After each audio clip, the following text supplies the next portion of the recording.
Welcome to the Crafty Mini, and in this one we're going to do a bit more sort of like relaxed freestyling type painting. And this is this was a present from Christmas from a friend of mine, so thank you Laura, much appreciated.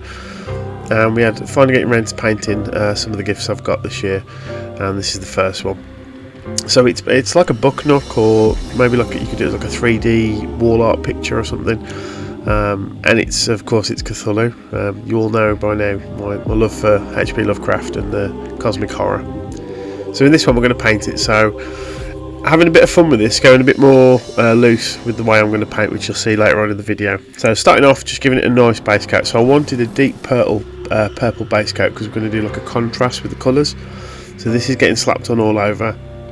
Nice thick coat. A bit of a tip for if you've got a base coat bigger miniatures and you haven't got an airbrush, or you don't like using them, because some people don't, use a makeup brush because they're really soft bristles and you can get really good coverage as you're popping everything on. So after that initial colour and it's dried, getting some dark green. So this is a Vallejo intermediate green it's called, and I'm just dry brushing this over the raised areas, picking out some of the big bulky bits on like the furrow and the brow and some of the nice detail on this 3D print, and just going over and just catching all the raised areas, and then we're going to expand on this with the colours. It's a nice sort of difference in from the purple to the green, and then when you see the lighter layers coming on in future steps, you'll see it really makes it pop and gives it a nice contrast. So really simple at this point, just dry brushing. It's not a hard technique to do. It's something, and the idea of this is like the previous video, is just having a bit of fun.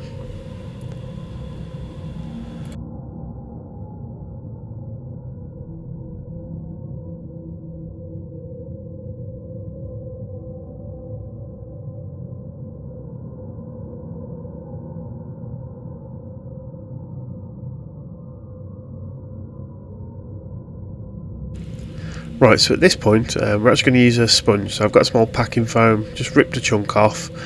I'm going to go in now and just start dabbing this over. So I've mixed the intermediate green with a little bit of lime green just to brighten it slightly.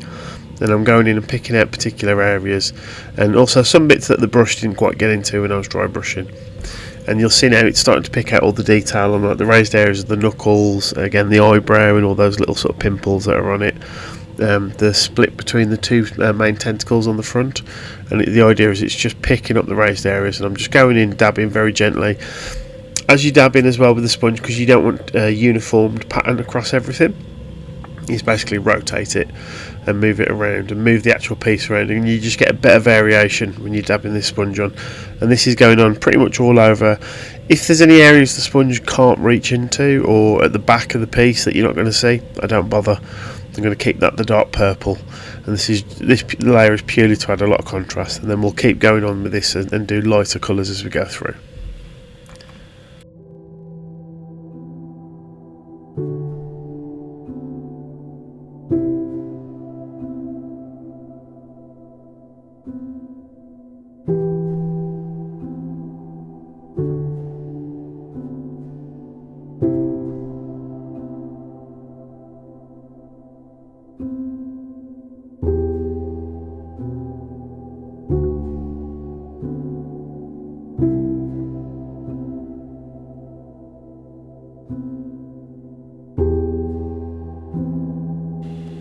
Right, so on this layer, exactly the same again, used just a smaller piece of sponge, and I'm adding more of the lime green just to get that green a bit brighter. And this time you'll see I'm just picking out very particular areas and small spots of colour that are the most raised. And the idea is I want a gradient from that purple base coat up to this light green, and then this is picking out the main areas, and then we'll go in and start adding a bit more detail in a second. But yeah, same again, just keep rotating your sponge, have a bit of fun with it, and express yourself a little bit. Go a bit hog wild with this.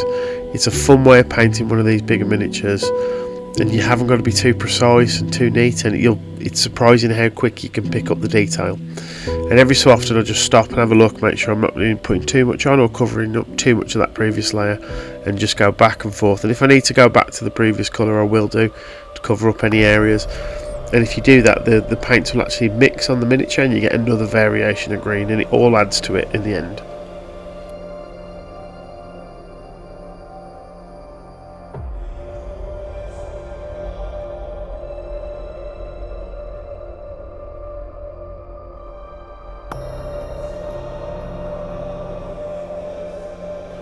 Right, so at this point I've done a couple of passes of the mixed lime green with intermediate green, and now I'm going in with pure lime green, and I'm just picking out the very, very highest points on the actual print. So those couple of pimples on the brow, there's a couple of raised areas at the top, and then across like more of a flat area, like the middle to the end of the eyebrow on the right side. I'll do a very thin line, and again variating the sponge and just very gently dabbing, and you can see already it's starting to add a bunch of layers and adding a really nice contrast to that purple on the underneath.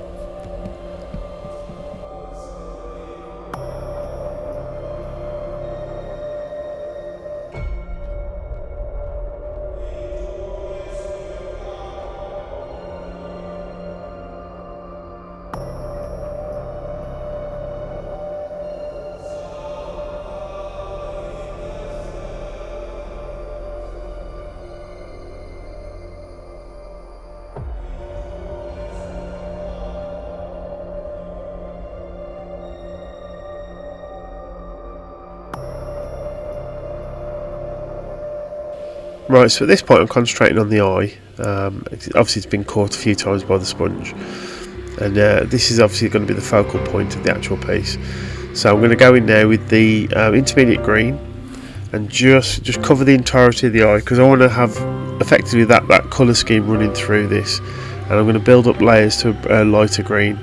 But instead of adding lime green in this, I'm actually adding tanned flesh, just to give it a slightly different hue on the green, because I don't want it to match the actual the rest of the piece itself, because otherwise it's not going to pop out and it's going to look a bit out of place. And just going up and working my way, and then eventually I'll do a pupil, which is like a slit with a black iris running through the middle, and it really makes the piece pop. In between this as well, if you're doing anything like this, especially with the sponges, if you see anything that you want to change, go back in with the intermediate green over the lime green in this case, because if I feel like it's too bright, and vice versa, I can brighten it up again, and really go in and sort of take your time. Now you'll see I'm actually taking my time with a brush, and I'm doing some areas that the sponge didn't reach, and just picking out them very fine details just to make it pop a little bit more.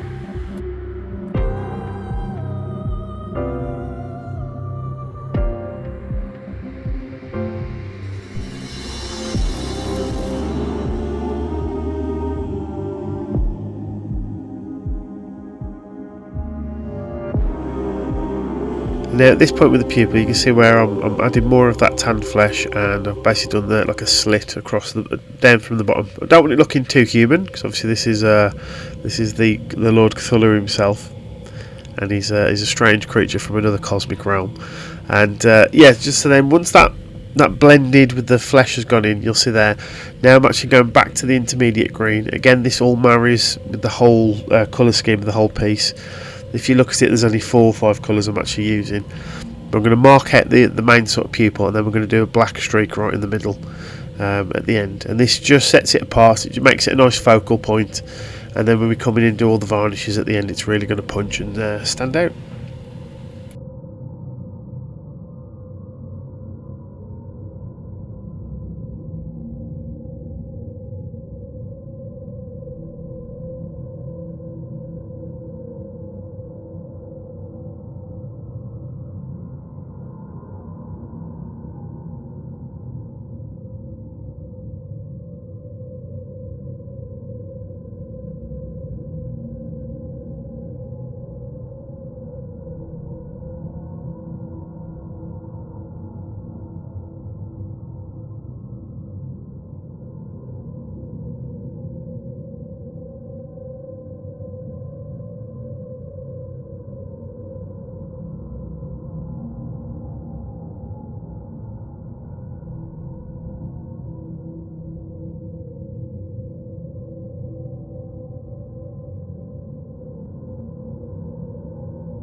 And the thing with a piece like this, as opposed to like a normal miniature, is basically go a bit more freestyle, express yourself a bit more, do things you perhaps wouldn't normally do, because then on a nice big piece like this, if you make mistakes, like you can with any miniature really, you can just strip it, worst case scenario.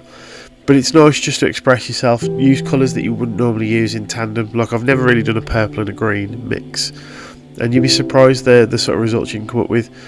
this was just a ton of fun to actually do in the end.